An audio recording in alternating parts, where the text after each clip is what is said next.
Berlin, late April 1945. The capital of the Third Reich had been invaded by the Soviet Red Army. Every building that had withstood days of bombing was now the scene of bloody fighting. But one of them was the scene of the most desperate battles of the last days of World War II. It was the Reichstag. The place that had previously served as the seat of the German parliament had become the only bastion of Nazi defense. Hundreds of exhausted Germans had to face thousands of Soviet soldiers thirsty for revenge. For them, taking this building would be the final blow that would kill the dying Nazism once and for all. But, despite outnumbering and out-equipping the enemy, conquering it could be more difficult than planned.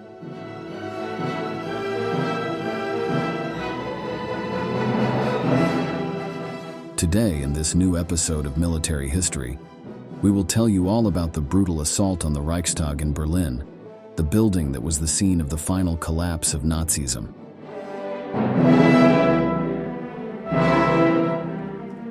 By the first days of 1945, everyone could predict that World War II was about to end. Adolf Hitler's Germany, which in the previous years had managed to conquer almost all of Europe, was now on the ropes. The fighting had already reached its territory. The United States, England, France, and their allies were advancing rapidly along the western border, liberating town after town from the Nazi clutches.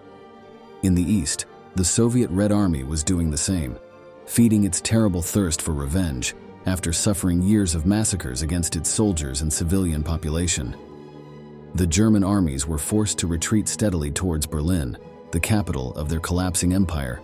The defeats suffered destroyed the morale of its fighters, and the replacements sent to the front were increasingly less experienced. Often members of the Hitler Youth, no more than teenagers with little training, were transferred to participate in the brutal battles. But despite this dire situation, the Führer and some of his most loyal advisors still held out hope of ultimate victory. They had given their soldiers explicit orders not to surrender under any circumstances. They were to fight to the death when the last drop of blood, their own or that of the enemy, was shed. However, these directives did not succeed in changing the war's current course. After a last desperate offensive that culminated on January 25, 1945 with the defeat of the Axis forces, the Germans were further weakened. They could do nothing to slow the advance of the Allied and Soviet armies. During the following months, and despite Hitler's orders, the Third Reich continued to lose men and territory in large numbers. The German Chancellor was in Berlin at that time, keeping an eye on troop movements. According to the words of some witnesses who were with the Führer in these turbulent times, it seemed as if the Nazi leader had entered a state of madness. His emotions alternated between unfounded hopes and the deepest depressions. He commanded strategies that, according to him, would achieve German victory, but then his subordinates explained to him how impossible it was to carry them out, since there was a shortage of men and the necessary equipment. When this happened, Hitler accused his generals of being incompetent or traitors, going so far as to imprison some of them. This weakness in the party leadership was exploited by the Allies to continue advancing deep into the territory. However, before continuing on their way, the commanders had to make an important decision.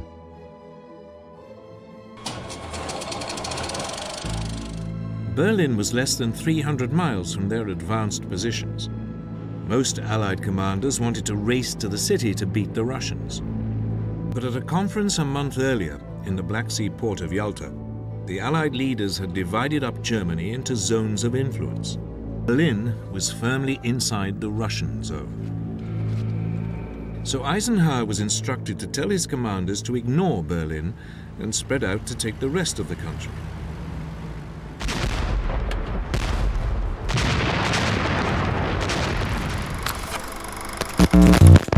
Still, Allied planes flew over the city hundreds of times, dropping their bombs and killing thousands of civilians. Hitler, to avoid falling prey to the explosives, moved his base of operations to an underground bunker, located in the Chancellery Gardens. From this position, he received reports from his generals who observed the Russian forces moving towards his city. On April 16, 1945, the Battle of the Seelow Hills began, located just over 60 kilometers from Berlin. The Germans knew that a victory there was the only chance of preventing the Red Army from invading the capital. But the odds were not in their favor. Approximately 100,000 men and 500 German tanks, the remnants of their veteran forces, faced 1 million Soviets with 3,000 armored vehicles. Despite Hitler's orders to resist, 3 days later they had been overwhelmed by the enemy. Nearly 50,000 Nazi soldiers were killed or captured. Now the path to the heart of the Reich was clear. On April 20th, the Nazi leader's birthday, Berlin citizens were suddenly awakened by Soviet artillery raining down on their city. The Red Army had arrived. Quickly, all civilians capable of carrying a weapon, whether elderly or children, were drafted in by the generals in charge. The Germans organized the defense of Berlin in several cordons around the city. If one was breached, the Soviets would encounter another barrier of die-hard soldiers willing to give their lives to save the regime. The most important sector was the so-called Z area, which contained buildings such as the Chancellery, with its underground bunker, as well as the Reichstag. This building had served as the seat of the German parliament until a fire in 1933 severely damaged it. After that, it had been abandoned. Still, for the Soviets, the capture of this building had a high symbolic value, similar to what the German conquest of the Kremlin in Moscow would have had. For this reason, Stalin ordered a special focus on the capture or destruction of the Reichstag. El Reichstag tenía 47 metros de altura y para prepararlo para la defensa la mayoría de sus ventanas y puertas fueron tapiadas y se amontonaron sacos de arena contra sus paredes para absorber las vibraciones del impacto de la artillería. Se colocaron nidos de ametralladoras MG-42 en las grandes torres de las esquinas y sobre la entrada principal. También había posiciones atrincheradas fuera del edificio, incluyendo 2 cañones 88 milímetros fortificados en el centro de la plaza. Como obstáculo final en aquella época existía una gran fosa inundada que cruzaba la plaza. Esta había sido una obra del subterráneo que había quedado abandonada y que ahora serviría como barrera. From 21st April onwards, bombs began to fall directly on the Reichstag, but thanks to its strength it was able to remain standing. The defense of Area Z was in the hands of Major General Wilhelm Mohnke, and under his command were more than 2,000 men. Only 100 SS soldiers were strategically positioned to prevent the Soviets from entering the Reichstag. These were members of the largest paramilitary organization in the Nazi regime, who were noted for their brutality and fanaticism. There were also approximately 250 sailors from the German naval force and 100 members of the Volkssturm, or People's Storm. This was the name given to the rapidly organized militia, made up of civilians who volunteered or were forced to take up arms. They were led by Joseph Goebbels, the Nazi propaganda minister and one of Hitler's most loyal supporters, who was at the time with the Führer in his bunker. Although this organization was created by one of the most important figures in the Reich, these improvised fighters were often given poor equipment and almost no ammunition. They were intended to serve as cannon fodder to protect the regular army troops, who were considered more valuable. The officer specifically in charge of the defense of the Reichstag was Lieutenant Gerhard Babik.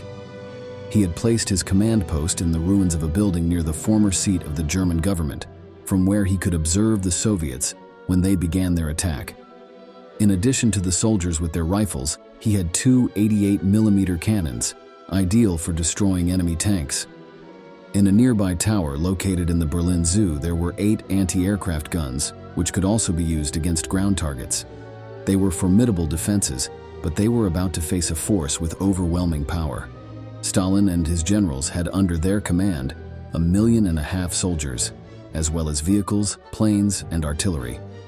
His strategy was simple: destroy everything in their path.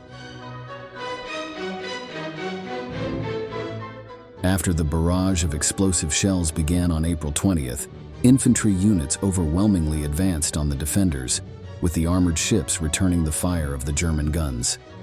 In the days that followed, both sides clashed savagely in brutal and bloody hand-to-hand combat. Even though the war was a lost cause, the Nazis continued to fight fiercely, more out of desperation than faith in the Reich. Hitler, in his bunker, was increasingly unhinged. He often ordered movements by divisions that had been destroyed weeks before. He also frequently ordered attacks that were impossible for his generals to carry out, since it was not unusual for his units to be outnumbered by a ratio of 10-to-1 with respect to the Russians. When his advisors informed him of the unfeasibility of such operations, the Führer often fell into fits of rage or panic. In the last days of April, the German military, knowing that they could not depend on their leader, took the defense of Berlin into their own hands. However, even with this independence of command, they were unable to confront their enemies. Stalin's men destroyed the defensive encirclements one by one until they reached the edge of Area Z. While some Soviet divisions were tasked with finishing off the surrounded Germans, other groups prepared for the assault on the Reichstag. El 79º Cuerpo de Fusileros soviético disponía de 3 divisiones de fusileros de 3.000 hombres cada una y también estaba la 23ª Brigada de Tanques para brindar apoyo. Antes del asalto, una tormenta de explosiones se desató en el Reichstag y el área alrededor. El suelo temblaba, la tierra saltaba y los defensores esperaban nerviosos el ataque final. At midnight on April 29, 1945, Soviet officers' whistles blew, and thousands of men began their advance toward the former seat of the German government. The defenders offered stiff resistance, and the fighting lasted for hours.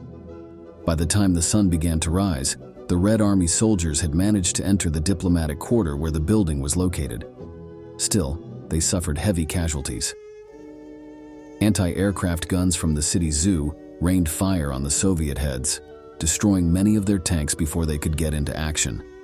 They even collapsed part of the bridge that separated this sector from the rest of Berlin, making it difficult for the attackers to cross.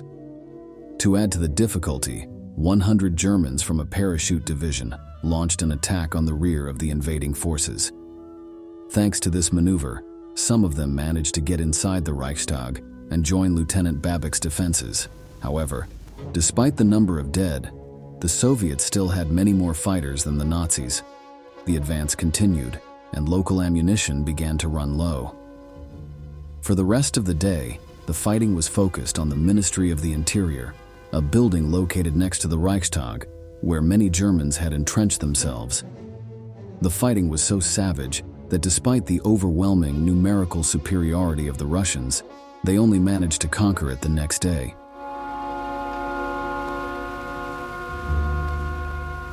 Joseph Stalin, meanwhile, was beginning to lose patience. Although his men were winning the battle, the coveted building was still in German hands. Worse still, there was no sign of Adolf Hitler. The Soviet leader did not know that the Führer was just a few hundred meters away from the fierce fighting for the Reichstag in his underground bunker. By this time, on April 30th, 1945, the Nazi leader had realized that his beloved Reich, which he himself had declared would last for 1,000 years, was finished. Still, the thought of surrendering to the enemy never crossed his mind. Instead, he decided, together with his new wife, Eva Braun, to take his own life to avoid capture. After leaving explicit orders to his surviving generals to fight to the end, Hitler placed a pistol to his temple and pulled the trigger. The man most responsible for World War II was dead, but the Battle of Berlin was far from over.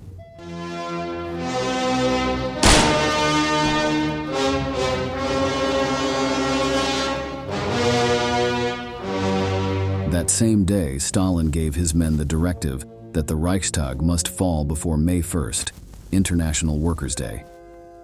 The Soviets, eager to end the fighting, complied and redoubled their efforts. A fierce assault shook the German defenders, who were bombarded with rockets, cannons, and mortars, as well as waves of soldiers with their rifles.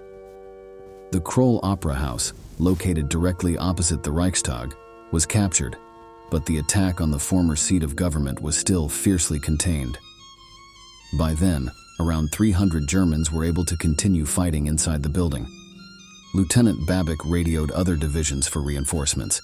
Many refused, as they could not spare any men in their own fighting elsewhere in Berlin. But the German officer managed to get a handful of tanks to move into this sector. The Nazi vehicles managed to destroy several of the Soviet battleships, but they were still vastly outnumbered. Only thanks to the anti-aircraft towers in the zoo were they able to stop the Russian advance. The attackers were forced to retreat again, but the danger was not over.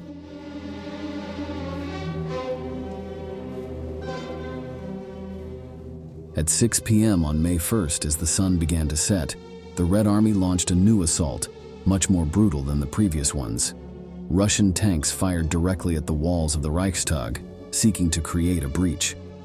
They did so, and hundreds of Soviets poured into the building in waves of bloodthirsty men.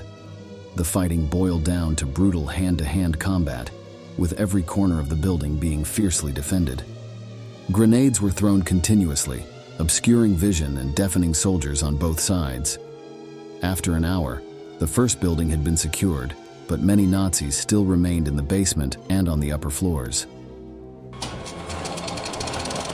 El Reichstag era una pesadilla para defensores y atacantes, teniendo galerías, escaleras y habitaciones de todos los tamaños. Los soviéticos, apurados por celebrar, plantan una bandera en la fachada delantera, evento que es recreado al día siguiente ante las cámaras. Pero la lucha continúa por 24 horas más durante todo el 1 de mayo y parte del 2 de mayo. Despite Stalin's wishes, May 1st ended with the Reichstag still in Nazi hands. However, the morale of the defenders was crushed by the brutal Soviets, and many no longer saw the point in fighting on. Lieutenant Babic was one of them, who along with a handful of men managed to escape the building alive. His fate was never known. About 100 surviving soldiers, almost out of ammunition and sources of food and water, decided to surrender rather than die in vain and threw down their weapons. Only a few hours later, the rest of the German forces in Berlin followed suit. World War II in Europe was over.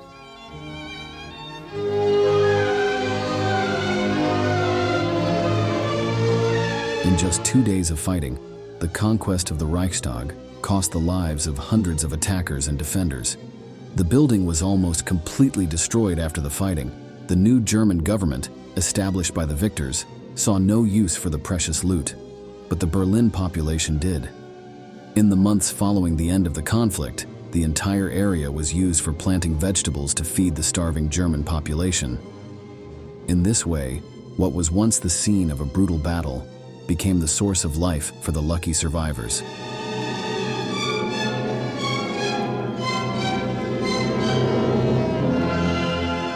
We've reached the end of the video and we want to ask you, do you think there was any way the battle for the Reichstag could have had a different ending? Leave us your answer in the comments box below, and don't forget to subscribe to our channel to learn about many more military events that left their mark on history.